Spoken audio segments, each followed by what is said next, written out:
శ్రీమాత్రే నమః. మిత్రులందరికీ శుభోదయం. ఈరోజు శ్రీ క్రోధనామ సంవత్సర వైశాఖ బహుళ త్రయోదశి మంగళవారం.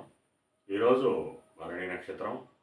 ఈరోజు జూన్ 4, 2024 తేదీ మంగళవారం. ఈరోజు వజ్రం ఉదయం 8:26 లగైతు 9:57 వరకు ఉంది. దుర్ముహూర్తం ఉదయం 8:04 లగైతు 8:56 వరకు కూడా దుర్ముహూర్తం ఇవ్వడం జరిగింది. మళ్ళా తిరిగి దుర్ముహూర్తం రాత్రి 10:50 లగైతే 11:34 వరకు కూడా దుర్ముహూర్తం ఇవ్వడం జరిగింది. ఈరోజు పంచాంగరీత్యా ఈ రకమైనటువంటి ఫలితాలు గోచరిస్తున్నాయి. అలాగే ఈరోజు నక్షత్రం అయినటువంటి భరణి నక్షత్రం ఎవరికి తారాబలం కలుగుతుందో మనం పరిశీలించినట్లయితే అశ్విని, కృత్తిక, రోహిణి, ఆరుద్ర,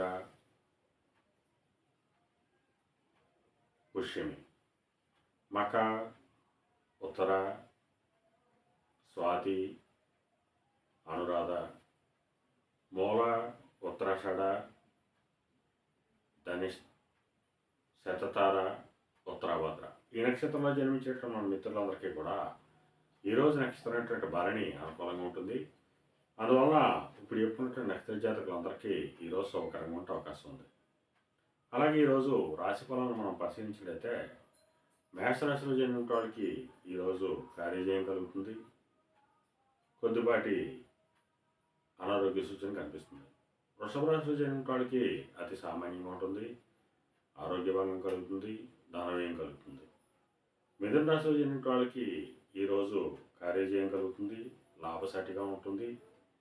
చేసేటువంటి వృత్తి వ్యాపారాలు అనుకూలంగా ఉండేటువంటి అవకాశం ఉంటుంది. కర్కాటక రాశిలో జన్మించిన వాళ్ళకి నిరుద్యోగులకు ఉద్యోగ అవకాశాలు పెరిగేటువంటి అవకాశం ఉంటుంది. ఉద్యోగస్తులకి ప్రమోషన్లు కానీ ఇంక్రిమెంట్లు కానీ వచ్చేటువంటి అవకాశం ఉంటుంది. సింహరాశిలో జన్మించిన వాళ్ళకి ఈరోజు పితృరాజధానికి సంబంధించిన శుభవార్తలు అంటారు. పితృవర్గీయులతో ఉన్నటువంటి విరోధాలు వివాదాలు తొలగిపోయేటువంటి అవకాశం ఉంటుంది. కన్యా రాశిలో జన్మించిన వాళ్ళకి ఈరోజు అతి సామాన్యంగా ఉంటుంది. ఆరోగ్యభంగం ఏర్పడుతుంది, ధనవ్యయం కలుగుతుంది. తులారాశిలో జన్మించిన వాళ్ళకి ఈరోజు ధనాదాయం బాగుంటుంది.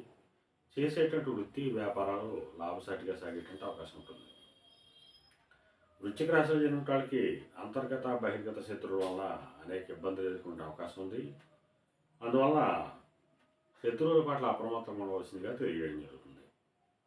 ధనురాశిలో జన్మించిన వాళ్ళకి ఈరోజు సంతానానికి సంబంధించిన శుభవార్తలు అంటారు.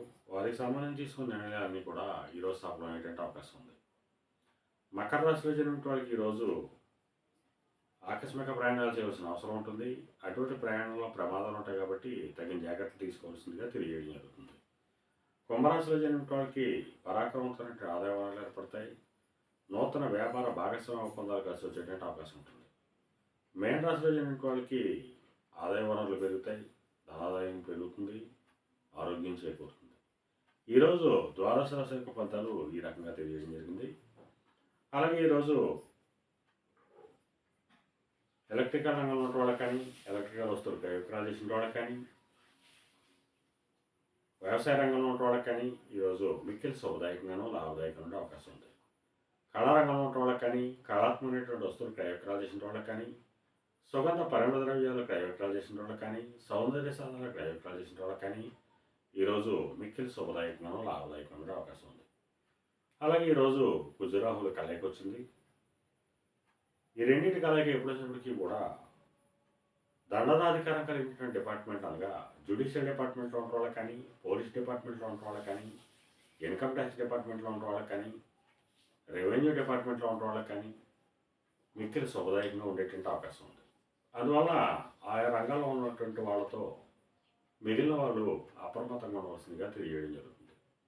ఎందువల్లంటే ఏదైనా ఇబ్బంది మనం ఫేస్ చేసినట్టయితే ఈ రంగాలతో మనం తట్టుకోవడం కష్టంగా ఉంటుంది.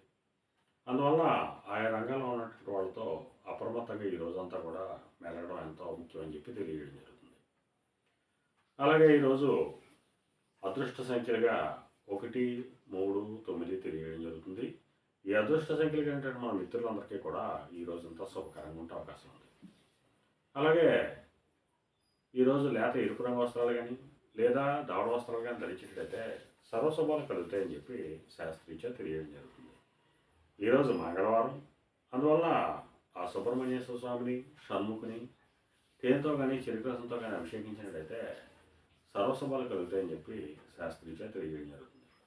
అలాగే మళ్ళా రేపు శుభోదయం కార్యక్రమంలో మళ్ళీ కలుసుకుందాం. అంతవరకు మన మిత్రులందరికీ మరొకసారి శుభోదయం.